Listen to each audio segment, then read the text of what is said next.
The Ford Performance GT350 half-shaft upgrade here will be for the 2015 and newer Mustang owners who are looking for something a little bit stronger than those stockers, but don't want to spend the nearly $1,000 to $2,000 on an upgraded set from the Drive Shaft Shop or the big boys from Ford Performance. Instead, this kit will be available to the S550 GT, V6, and EcoBoost owners for the high $300 mark for the pair, which is going to be by far and away the most affordable upgrade currently in the category. Install will be a direct swap and require no modification whatsoever, but since there is a fair amount of work needed to get everything installed, the site is going to kick this one up to a soft 3 out of 3 wrenches on the difficulty meter in about 4 hours or less from start to finish. But as always guys, if you hang till the end of the video, we'll show you how it's done. So right off the bat guys, I do want to point out that while yes, this will be an upgrade over the stockers, they will not be on the same level as those more expensive DSS or Ford Performance options that we just mentioned that are rated anywhere from 8 to 1400 horsepower. So with that in mind, don't install these on a big power blower car on a radial, drop the clutch at 6 grand and expect everything to be fine and dandy, because that will certainly not be the case. Instead, Ford Performance is going to state that the GT350 stuff will be a great option for the mild drivetrain modifications, bolt-on NA stuff, things like that. So if you're looking for big power, drag radial, manual car, these will not be the way to roll. And while I know everyone wants to hear the horsepower or torque limitations of these half shafts, the reality is no one really knows, not even Ford Performance. And if they do know, they don't state it anywhere.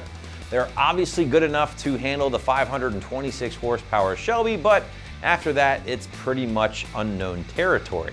Now, one thing that will test the limitations of these will be traction. So again, I'm gonna sound like a broken record here. Don't go doing any 6K clutch dumps from a dig on a radial if you want these things to live a long life. Now, if you do plan on doing that, then I am certainly going to steer you or advise you to spend the money towards something a little bit stronger, designed specifically for that type of abuse. So we know these things won't be entirely bulletproof, but we do know they are a marginal increase or upgrade over the stockers, but in what way? Well, if you take a closer look at your driver's side or basically your left side half shaft, it is going to be considerably thicker than the stocker that you are replacing. That's basically where the upgrade is coming from here, guys. Passenger side, on the other hand, is essentially the same diameter as the factory stuff in your S550. So again, it's an upgrade, but it's not nearly as burly as the $1,000 to $2,000 options. Obviously, this kit's costing you just north of 350 bucks. So take that as you will and use that as you will. Don't expect these things to be bulletproof at the end of the day. In addition to that, the site will recommend upgrading both your axle seals and bearings. But what I'll say here is, guys, if your car is low mileage, and chances are it probably is given the year range, that's gonna be up to you at the end of the day. It's probably not a necessity, but we like to recommend that kind of stuff while you're in there doing the work, as it's never a bad idea. But now, as promised, we wanna show you how to get them in place. So to do so, here's my man Andrew with your walkthrough, along with a quick little tool breakdown.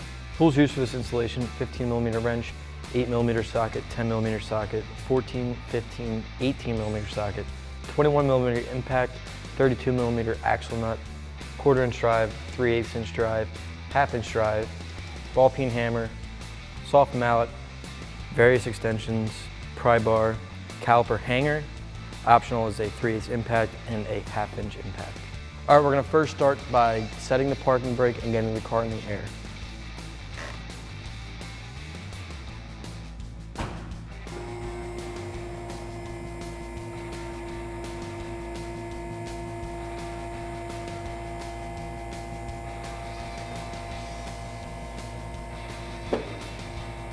All right, now we're gonna remove our wheel.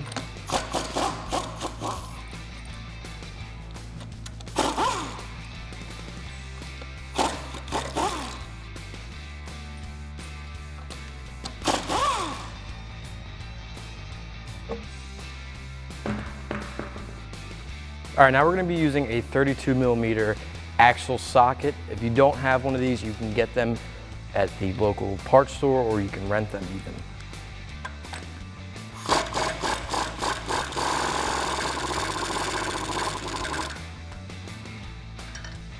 And that's actually the whole reason why we set our parking brake. Now we have to get the vehicle down on the ground to release the parking brake so we can actually remove our caliper.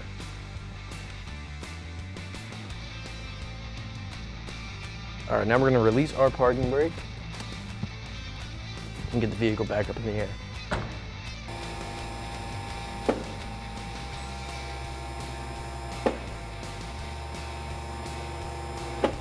All right, our next step is to remove our brake caliper, but first we're gonna remove the brackets holding our parking brake cable in, as well as our ABS line, and this bracket over here holding the brake line itself.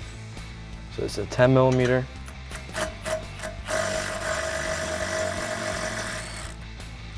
We're going to separate the ABS cable from the parking brake bracket right there. Now we're going to move on to the brake line bracket right here. Again, 10 millimeter.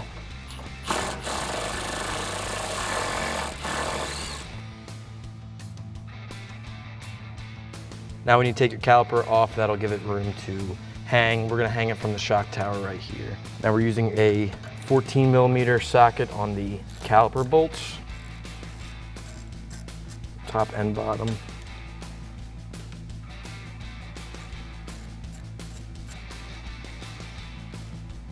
So remove these. Then we have a bungee cord or a coat hanger or this specialty hanger that I'm about to bring in. You will need to support your caliper when you take it out of this bracket.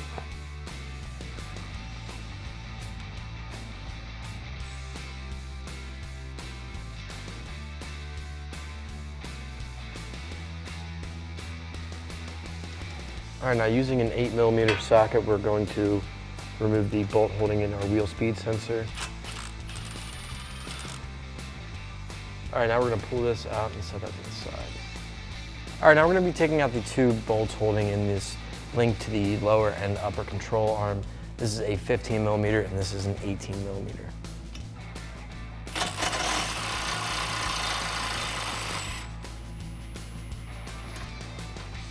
Now it's important to note I do have a jack stand supporting the weight of this whole side of the independent rear suspension.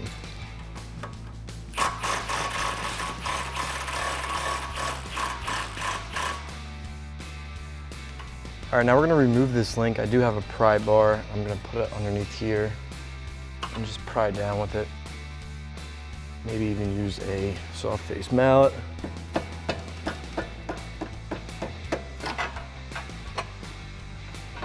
All right, now we're gonna be removing our upper control arm to the spindle using a 15 millimeter wrench on this side and a deep 18 on this side.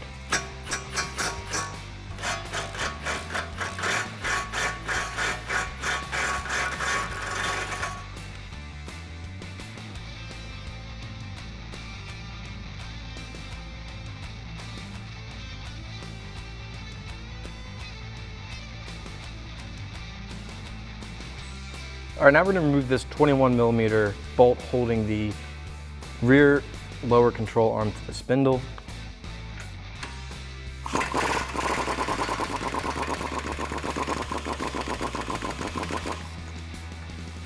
Now I do have my shoulder pushing up against this brake, just in case anything shifts.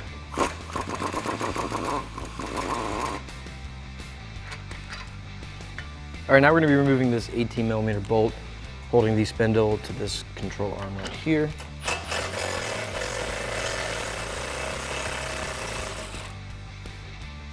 With this out of the way, we can now remove this whole spindle.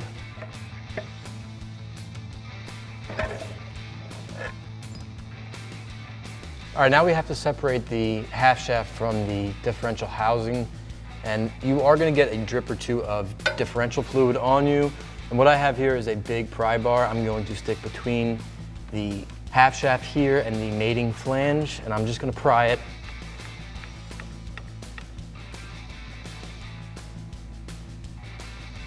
All right, now with that out of the housing, we can pull our shaft out. Now you will have to lift up on this upper control arm to gain a little extra clearance. Now we're able to slide this out of the way.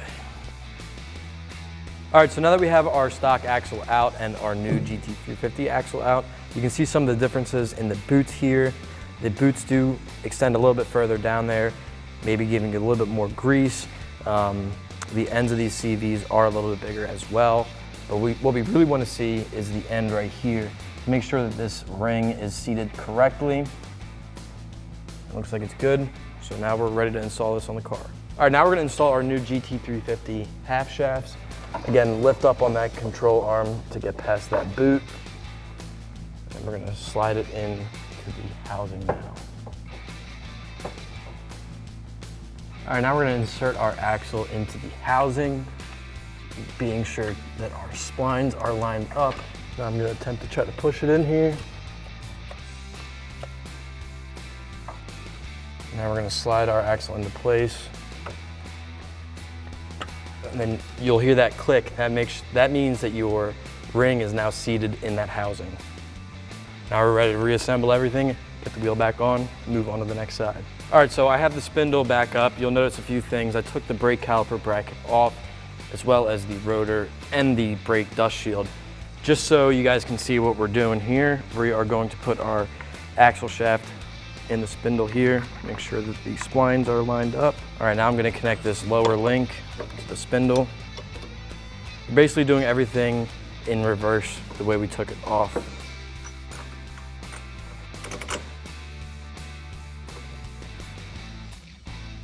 All right, now I'm not gonna torque this down just yet. I'm just gonna tighten it up. Then we're gonna move on to the lower control arm here in the spindle. Make sure that's lined up.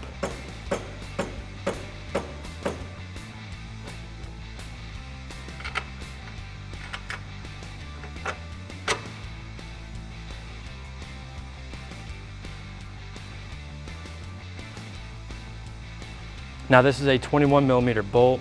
We are just going to tighten it up. We're not going to torque it down just yet. All right, now we can work on our top upper control arm. That one used the 15 and 18 bolt and nut combo. You may have to bring the spindle up towards you and this down.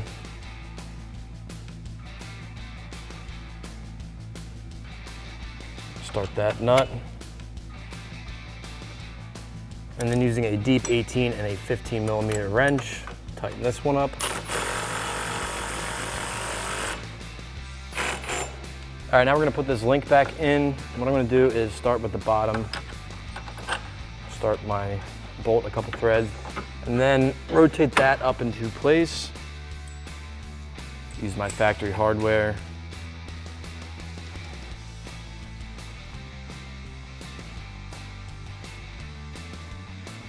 We're gonna tighten that up. It's an 18 on the bottom and a 15 on the top.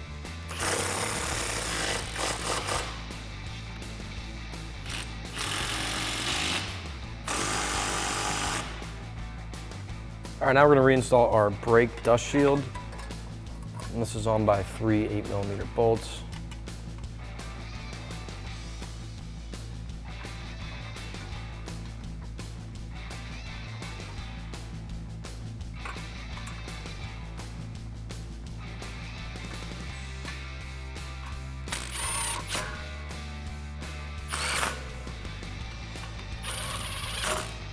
All right, now we're gonna bring up our rotor and brake caliper bracket. Hang our rotor right there. All right, now we're gonna bring our caliper bracket into place. Make sure it's not upside down.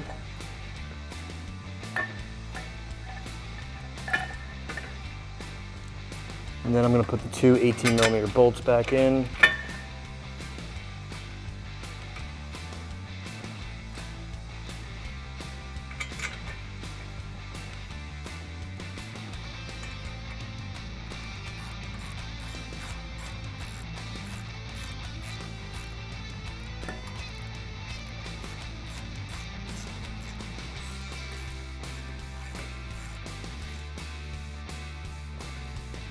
All right, now we're gonna put our brake pads on.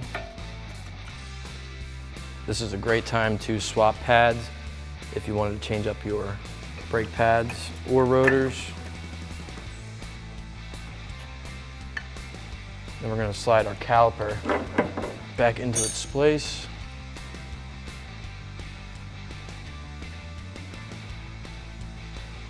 All right, now I have the two 14mm bolts in my hand.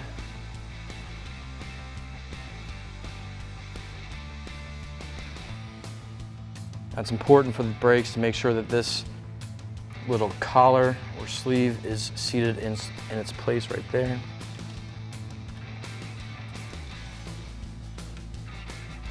All right, now we're going to tighten down these 14mm.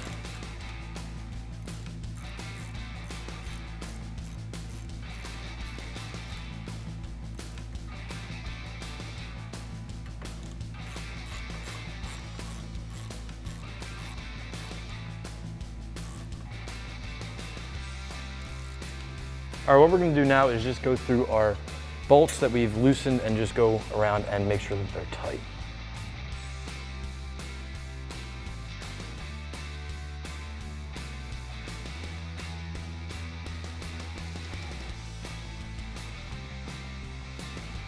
Going up to this upper link here. Again, 18 on this side and the 15 over here.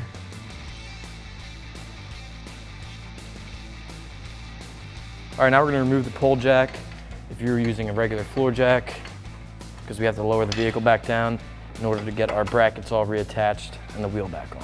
All right, now we're going to take our 8mm hardware and our wheel speed sensor, put that back in its home.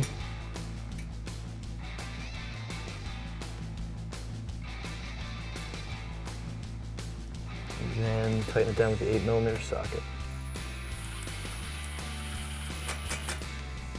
Next, we're going to attach our parking brake cable back to our upper control arm. That is with a 10mm bolt.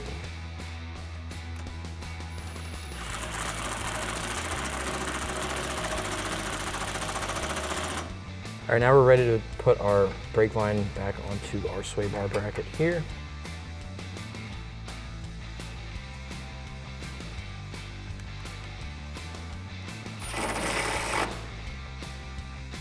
All right, now we're going to put our nut back on the end of our axle.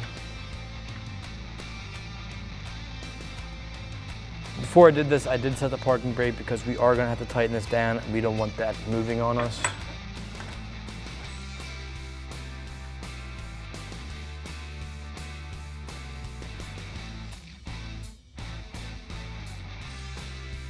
All right, once you finished up tightening up this axle nut, you want to put your wheel back on, repeat all those steps on the other side, get the vehicle on the ground, and test it out. All right, that's going to wrap up my install of the Ford Performance GT350 half shaft kit. For all things Mustang, keep it here at AmericanMuscle.com.